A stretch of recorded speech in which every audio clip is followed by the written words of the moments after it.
ये वो लम्हा था जब ज़मीन साकत थी, दिलों पर खौफतारी था और आसमान खामोश तमाशाई। ये कोई कहानी नहीं बल्कि तारीख का वो सच है जिसने दुनिया के गरूर को मिट्टी में मिला दिया। काबा पर हमला होने वाला था मगर खालिक़ी कायनात ने खुद अपने घर की हिफाजत की। अब्रहा एक हबशी सिपह सालार जिसे बादशाही हबशा नजाशी ने यमन फतह करने के लिए भेजा था। यमन पर काबिज होने के बाद अब्रहा ने वहाँ अपनी हुकूमत कायम की और एक अजीम शान गिरजा घर तामीर करवाया जिसे अलकल्लीस कहा जाता था।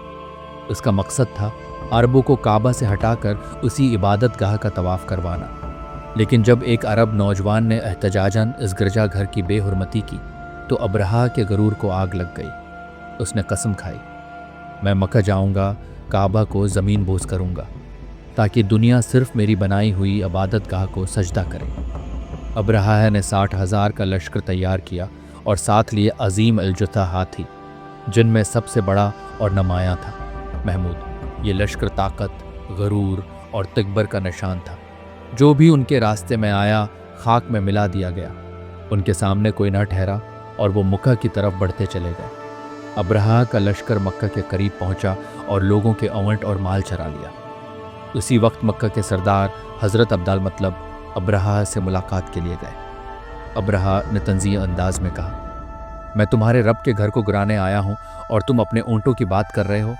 अब्दाल मतलब ने बड़ी वकार से जवाब दिया, मैं ऊँटों का मालिक हूँ, घर का एक और मालिक है, वो खुद अपने घर की हिफाजत करेगा।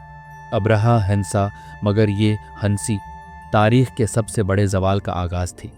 जब लश्कर ने काबा की तरफ पेश कदमी की तो हाथी महमूद ने रखने से इनकार कर दिया।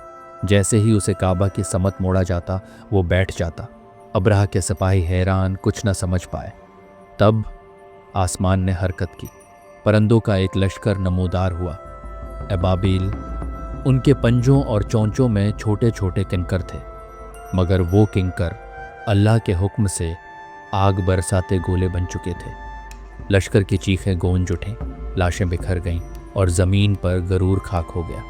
ना हाथी बचे, ना सिपाही, ना वो गिरजा, ना वो ताकत। बाकी रहा तो बस अल्लाह का घर जिसकी हिफाजत खुद रब ने फरमाई। ये वाक़या आज भी हमें याद दिलाता है, गरूर करने वाला चाहे कितना ही ताकतवर हो, अल्लाह के घर के सामने कुछ नहीं। और सुनो, ये वही साल था जिसे हम आमिल फेल कहते हैं। उसी साल जब काबा पर हमला हुआ, जब हाथियों ने रखने से इनकार कर दिया, जब परंदे आसमान से आग बरसाने लगे।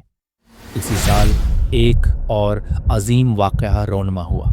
एक बच्चा पैदा हुआ, खामोशी से, सन्नाटे में, खुदाई हिफाजत में।